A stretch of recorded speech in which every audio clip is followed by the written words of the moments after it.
Salut prieteni și bine ați venit! În videoclipul acesta vă prezint un circuit electric cu 3 întrerupătoare. După cum se vede în imagine, întrerupătoarele sunt numerotate, întrerupătorul 1 în stânga patului, 2 la ușă, 3 în dreapta patului. Se mai văd în imagine 3 corpuri de iluminat, 2 aplice pe peretele din spatele patului, adică deasupra patului, și o lustră pe tavan. Aici sunt notate firele, P e împământare, N nul și L este faza. Și aici o doză de ramificații. Clapetele întrerupătoarelor sunt apăsate în sus la toate cele 3 întrerupătoare. Dacă sunt apăsate în sus, contactele sunt închise așa cum le vedeți în imagine. Nu doresc să mă lungesc foarte mult, așa că înainte să încep, vă recomand să apelați la electricieni calificați sau autorizați pentru executarea instalațiilor electrice. Așa că trec direct la subiect, o să realizez legăturile sau o să realizez circuitul. Faza trece prin întrerupătoare, nulul merge direct la corpul de iluminat sau la corpurile de iluminat. Împământarea trebuie să fie prezentă pe traseul cu faza. Dacă cineva întrerupe faza din greșeală, împământarea să fie prezentă și ea nu se conectează în întrerupătoare, se conectează în contactele destinate la corpurile de iluminat. Acum o să alimentez circuitul.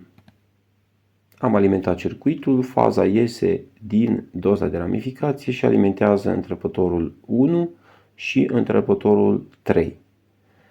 În întrerupătorul 1 intră faza în contactul L1, punte la L2. Puteam să fac punte de la întrerupătorul 1 din L2 la întrerupătorul 3 în L2, dar nu se vedea așa de bine pe schemă, așa că am hotărât să vin cu faza pe jos ca să se vadă mai bine.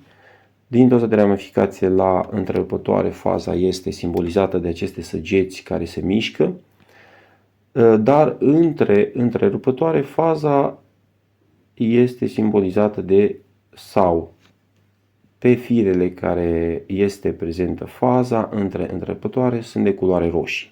Ca să se înțeleagă mai bine, nu se vede așa de bine dacă pun aceste săgeți.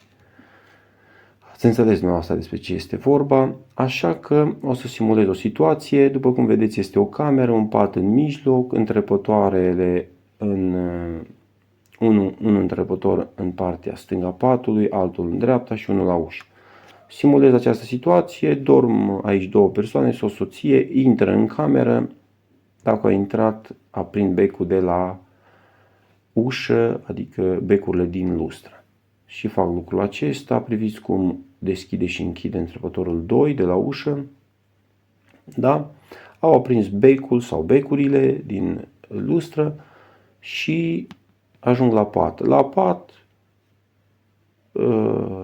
pot stinge becurile din lustră de la ambele întrerupătoare. De la 1 de la clapeta din partea stângă sau de la 3 de la clapeta din partea stângă.